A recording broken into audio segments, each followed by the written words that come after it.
Subscribe करें GST platform YouTube channel को और बेल आइकन प्रेस कर लें जीएसटी और इनकम टैक्स की वीडियोस सबसे पहले देखने के लिए।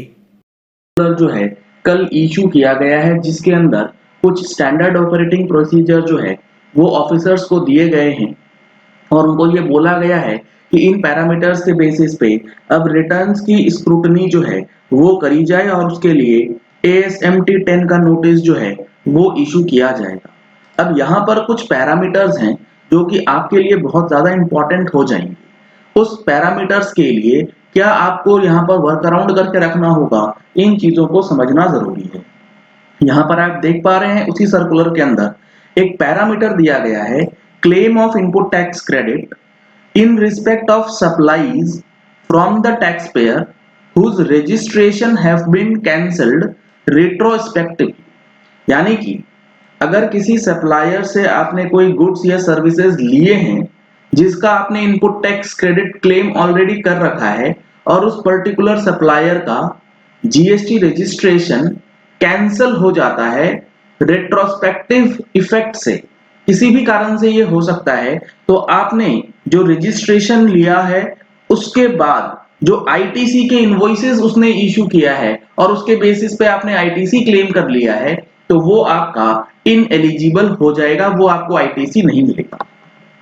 इसको समझिएगा एक एग्जांपल से कि ये चीजें कैसे होंगी और आपकी परेशानी क्या रहेगी। लेट सपोज एक सप्लायर है मिस्टर ए। इसने रजिस्ट्रेशन लिया 1 अप्रैल 2021 को। रजिस्ट्रेशन इसने ले लिया, इसके पास रजिस्ट्रेशन सर्टिफिकेट है। इसने आपको इनवॉइस इशू करके दिया 20 अप्रैल 2021 का। इनवॉइस आपके पास आ गया, गुड्स आपने रिसीव कर लिया, पेमेंट आपने कर दी। अब इस इनवॉइस का इनपुट टैक्स क्रेडिट जब आपने अप्रैल 21 की रिटर्न फाइल करी तो उसके अंदर आईटीसी क्लेम करते हुए जो अपनी रिटर्न है आपने फाइल कर दी। आपका चैप्टर यहां पर क्लोज हो गया। लेकिन ये जो सप्लायर है, सप्लायर ए, इसने ना तो अप्रैल की रिटर्न फाइल करी है ना मई की रिटर्न फाइल करी है। इसी तरीके से इसने 6 महीने की रिटर्न नहीं फाइल करी, लेकिन आपने अप्रैल महीने का इनपुट टैक्स क्रेडिट जो है वो क्लेम कर लिया है। या फिर ऐसा समझ लीजिए कि उसने अप्रैल का भी रिटर्न जो है वो फाइल कर दिया है और उसके बाद 6 महीने की रिटर्न इसने पेंडिंग रखी। या और भी कोई कारण हो सकता है कि उसका नंबर जो है वो कैंसल हो जाता है 8 मार्च 2022 को।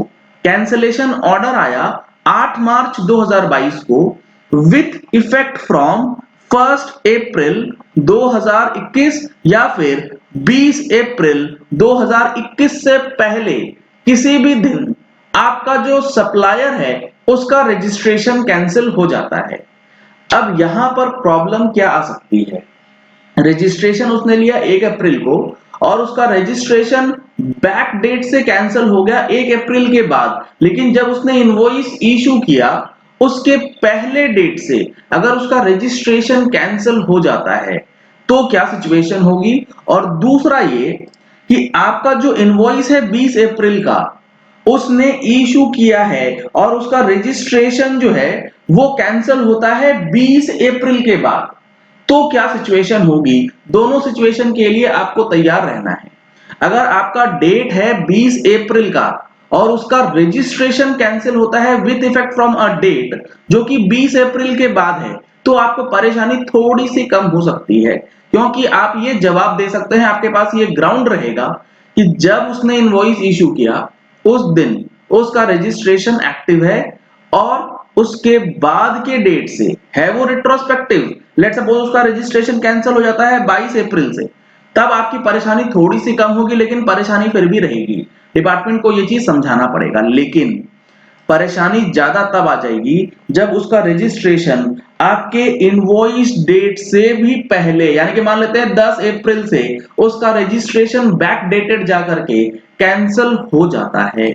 इस सिचुएशन में आपका इनपुट टैक्स क्रेडिट जो है वो यहां पर ASMT 10 के अंदर स्क्रूटनी के दायरे में आ जाएगा। ये जितने भी पैरामीटर्स दिए गए हैं ये आपको हमारी मंथली टैक्स मैगजीन के अंदर भी देखने को मिलने वाला है। तो अगर आप लोगों ने अभी तक टैक्स मैगजीन का सब्सक्रिप्शन नहीं लिया है तो दिए गए नंबर्स पे कॉल करके व्हाट्सएप करके आप टैक्स मैगजीन का सब्सक्रिप्शन जो है वो करा सकते हो।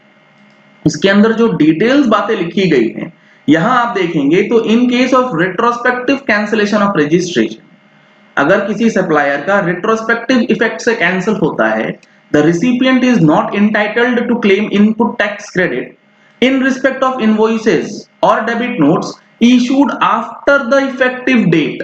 तो यहां पर भी क्लियर है, जो हमारा एग्जांपल था कि 20 अप्रैल के बाद अगर कैंसिल होता है तो आपको परेशानी नहीं है, क्योंकि जो इनवॉइस है वो इफेक्टिव डेट ऑफ कैंसिलेशन के पहले का है। लेकिन अगर वो इफेक्टिव डेट ऑफ कैंसिलेशन 8 मार्च को पता लग रहा है कि 10 अप्रैल से मेरा रजिस्ट्रेशन कैंसिल है, उसने इनवॉइस तो मेरे को 20 अप्रैल में दिया था और उस दिन वो एक्टिव था, उस दिन वो रजिस्टर्ड था। Effective date of cancellation of registration of the supplier is made available in the relevant tables in 2A। तो ये चीज आपको पहले वेरीफाई करनी होगी कि जिस दिन आपका इनवॉइस आपको मिला उस दिन वो एक्टिव था या नहीं, और ये चीज आप चेक कर सकते हैं GSTR 2A में, जहां पर आपको इफेक्टिव डेट जो है वो भी दिखलाया जाएगा। तो ऐसे नोटिसेस के लिए अब ऑफिसर्स को भी ये चेक करना होगा कि अगर किसी का इफेक्टिव डेट बैक डेट से है और उसने सप्लायर होते हुए इनवॉइस इशू कर दिया है और सामने वाले ने इनपुट टैक्स क्रेडिट ले लिया, तो आईटीसी के अंदर जो क्लेम किया गया है इसमें रिसिपिएंट का कहीं भी कोई फॉल्ट जो है वो नहीं है, क्योंकि उसने इनपुट टैक्स क्रेडिट लेने के लिए जो सेक्शन 16 के कंडीशंस हैं उसके पास इनवॉइस, गुड्स, पेमेंट, सारी चीजों का फुलफिलमेंट जो है वो है, और उसके बेसिस पे उसने आईटीसी जो है वो क्लेम किया है। बैक डेटेड एंट्रीज से अगर कैंसिलेशन होता है तो इसमें रिसीवर की कोई भी फॉल्ट जो है वो नहीं है। It may be verified whether the registered person has availed ITC in respect of such invoices issued by the supplier after the effective date of cancellation। तो ये काफी इंपॉर्टेंट तो आया है ये पॉइंट इस सर्कुलर के अंदर, ये काफी ज्यादा परेशान करने वाला है, जिससे लिटिगेशंस बहुत ज्यादा अब बढ़ जाएंगी इस पर्टिकुलर पॉइंट को लेकर।